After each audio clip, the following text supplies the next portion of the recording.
देखो उमरकोट अंचल जोटा कि मौलिक सुविधार जहाँ वंचित अच्छा आमर उमरकोट निर्वाचन मंडली आउ झोरीगाँ निर्वाचन मंडली देखु इटी जो नवरंगपुर जिले में मेडिकल कॉलेज होबार थिला ताहा अलग जगार जीवार जो संभावना जहाँ आम शुणुचु सेटा आमर अंचलवासी गोटे ही दाबी मुख्य दाबी रही जोटा कि मेडिकल कॉलेज आमर उमरकोट्रे हो जोटा कि उमरकोटा हूँ नवरंगपुर जिलार मिडिल पॉइंट इटी हेले सबू जगार विशेषकर कुंदेईवाला इठू चंदाहांडी इठू आमर नवरंगपुर सम दूरता अच्छी इटा मिडिल रे अच्छी तेणु मिडिल रे हेले आम इठी जो आज रोगी माने जो माने कि रेफर होकर जाउछंती नवरंगपुर गले जहाँ कि कोरापुट गले ताहा जोटा कि 100-150 डिस्टेंस किलोमीटर डिस्टेंस पड़ुछि तेणु आमर अंचलवासी आमर जो संग्राम मंचर आमर दाबी रही कि उमरकोट रे ही आमर ये जो सरकारी मेडिकल कॉलेजटा स्थापन हो तापर गोटे कथा है जोटा कि सब डिविजन पाई अनेक वर्षरु दाबी करी आसुअछि जोटा कि सरकार मध्य कहउछंती उमरकोट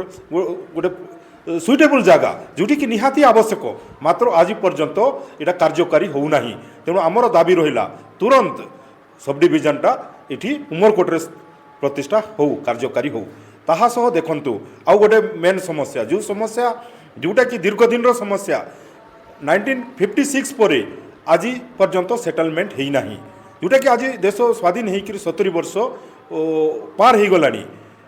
हेले भी आज आमर लोक माने जो माने कि पट्टा पाइबारे आज वंचित अच्छा आज देखंतु 60-70 वर्ष है जड़े गोटे सरकारी जगार घर करी चाष करी आसुची मात्र से लोक गरीब हेले मध्य से आज पर्यंत पट्टा न पाइबा जोगु से कौन सी प्रकार सरकारी सुविधा पाई पारु नाही तेणु आम सरकार को तुरंत विशेषकर आमर उमरकोट और रायघर तहसील जोटा कि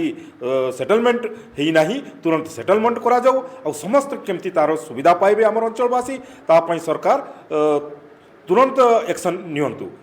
ताहा सह देखंतु आउ गोटे कथा जोटा कि मंडी आज मंडी रे मध्य अव्यवस्था चली धान चाषी माने धान देइछंती मंडी रे आज पर्यंत पैसा पाउ नाहंती अनेक चाषींकर धान उठू नाही से मानकर टोकेन मध्य लेप्स होउछि तेणु एई सबु कथा नै करी आमे आसंता 10 तारीख मंगलवार दिन 12 घंटिया बंद जोटा कि सकाळ 6 रु संध्या 6 पर्यंत समस्त प्रकार सरकारी बेसरकारी सबू अनुष्ठान सह जो रोड रास्ता दुकान बजार सबू बंद करने शांतिपूर्ण बंद करने आम समस्त को डाकरा देइछु आउ समस्त अंचलवासी सहयोग करने आगबर होती जोटा कि मौलिक समस्या इस मौलिक समस्या प्रति सरकार दृष्टि न देबे आउ जो आमर दाबी को सरकार न शुणिबे तेबे आगामी दिन रे जन आंदोलन हेबो जो आंदोलन की अनिर्दिष्ट काल पर्यंत जारी रहिबो।